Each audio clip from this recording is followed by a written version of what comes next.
decided that we wanted to take the time and show you how to make a table setting for the 18th century.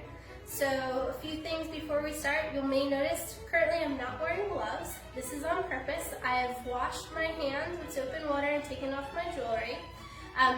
Things like textiles and ceramics, you do much better being able to touch them and feel them without the gloves on. But for things like silver and brass and glass, you don't want to leave fingerprints on the objects. So I will put the gloves on when I put those out today. So first, we have our drop leaf table here. I've already put it out, so first thing we're going to do is put out the tablecloth.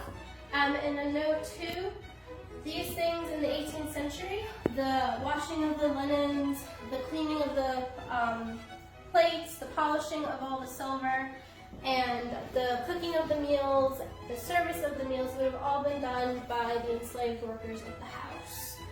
So we're going to get started. The tablecloths here at Carlyle House, they are reproductions, as are the napkins.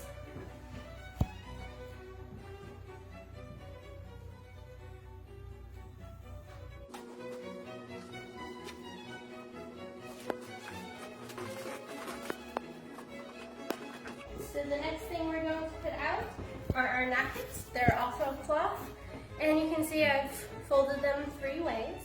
I also have my tiny little cheat sheet, because I don't know about you, but I don't usually set up a formal dining table for my dinner every night, so I need a little bit of help to remind me where everything goes.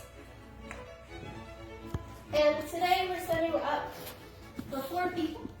We're going to pretend that John Carlyle is having Martha and George Washington over for dinner. George and Martha, we know, come over at least once for dinner with John and his wife, Sarah.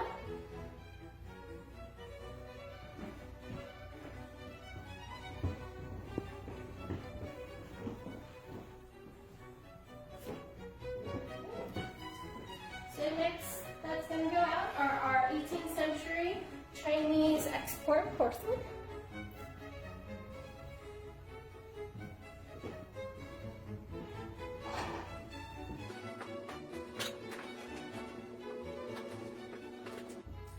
Alright, so now I get to put on the gloves. You'll notice that these are not cotton gloves, they're nitrile gloves. Nitrile gloves give you a little bit more the ability to feel the objects better, whereas cotton, you might not be able to grasp as securely your pieces, so that's why I have nitrile gloves on. So next I'm going to put out our little 18th century glasses that have these super cool spiral in the stem of the glass.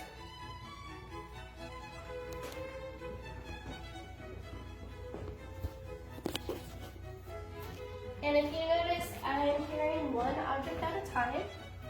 That is so that I can have complete control of the object and not drop anything.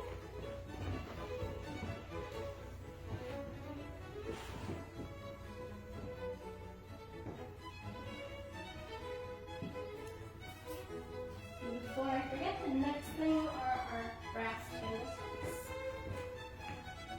That will be part of our centerpiece.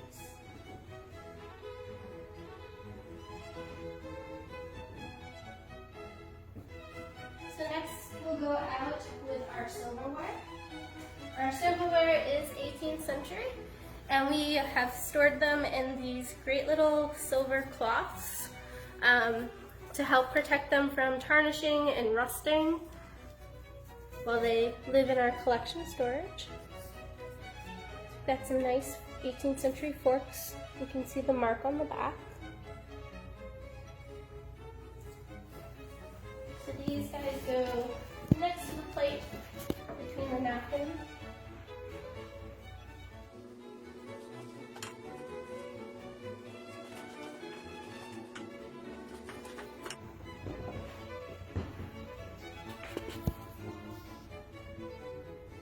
Next we're going to do our knives.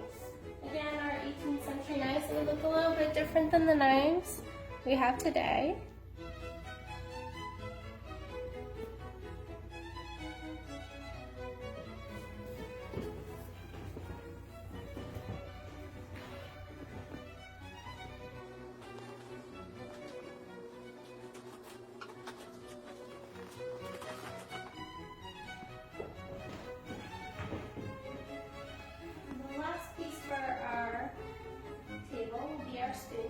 our nice little silver spoons. You can see there's a maker's mark at the bottom of the spoon here. And they sit right next to the knives on the table.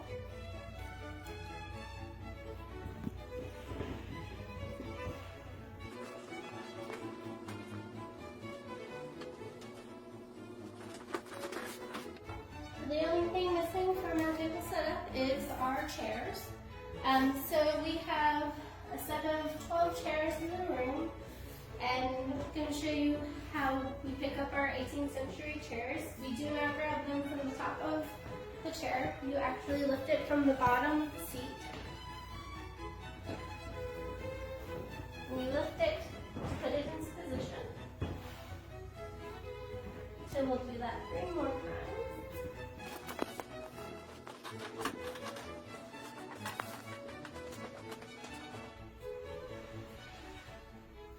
There we have our current table set up for a nice meal for the Carlyles and the Washingtons. Now you may be wondering, what did they eat? Unlike today where we can go to the grocery store and get anything from the freezer section, we had to eat by season in the 18th century. So we're going to take a look. They had 2 courses. We are going to take a look at April Fare from the Compleat Housewife of Compleat Housewife collection by E. Smith, the 9th edition, which was printed in 1739. So we're going to come over to our first thing. Because some of these dishes we do not have a food for, we're going to use our imagination so you can pretend or guess what the dishes may have looked like. So first, we're going to check out our Westphalia ham, which is actually a cured and dried ham that would have been served. Next, we have a dish of halved carps, which sounds like dish of half carps. Carps are fish that are eaten a lot in the 18th century, along with different kinds of fish that we'll see throughout today. Next, we would have a bisque of pigeon soup. Then we would have a lumber pie, which is a great mix of ingredients that often included fruit, eggs, some kind of meat or fish, and then the pastry itself is called a coffin pastry. So you put the lid on top of it. After it bakes, you would lift the lid off and put some sort of gravy type thing in it, let it kind of thicken up, and then you would serve your lumber pie. Next, we have a chin of veal, which is a cut of meat containing part of the backbone. Then we have a grand salad. A spring salad may contain cowslip buds, violet flowers and leaves, young lettuce, spinach, strawberry leaves, watercress, capers, olives, cucumbers, raisin, almonds, turnips, and more. Then we have beef a la mode, which is basically, when you look at the recipe, it looks like a pot roast. Then we have almond florentines, which are cookies that contain flaked almonds and dried fruit. Then we have a frittata of chickens. Frittata is a hybrid cooking method that combines both wet and dry heat, and it falls between a saute and a stew, and it's served with a creamy sauce. And finally, our first course ends with a dish of custards, which a custard is cream sweetened with powdered sugar, egg yolks, and a flavoring like rose water or orange water. Now, this seems like a lot of meals to eat for a first course, but you are not done yet. We are now going to go and check out what the second course of this April Fare would have been.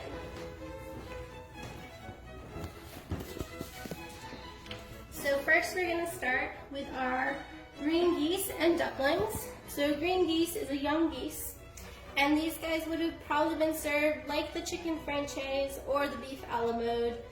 Currently we have them on a bed of lettuce, just for your imaginations. Next up would be the buttered crab with smelts fried.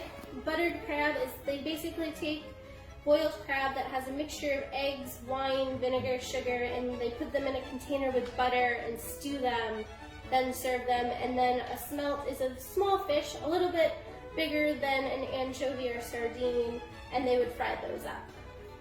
Then we have a dish of suckling rabbits, and young rabbit that would have been either served like probably chicken franchise, and right now that's what is in our bowl, is a rabbit franchise. Then we would have had a rock of snow and sybills. Snow, when you look at the receipt, is basically a meringue, and syllables are sweet, frothy drink, which are made of milk or cream curdled by the addition of wine, cider, or other acids, and often sweetened and flavored. Then, next up is another fish dish. This is the dish of fauched mullets, basically a poached mullet, which is a fish. It's not that fun hairstyle from the 80s. And then next up is buttered apple pie. So basically it's your normal apple pie. We have apple tarts to represent our apple pie. And the final dish for our second course is the marchpane, which is marzipan, we know it today as. And that's a confection consisting primarily of sugar or honey and almond meal.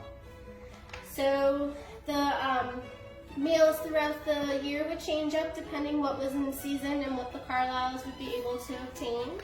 So we hope you've enjoyed our video of the table setup and what meals you could have eaten back then in April. And we hope to see you again soon.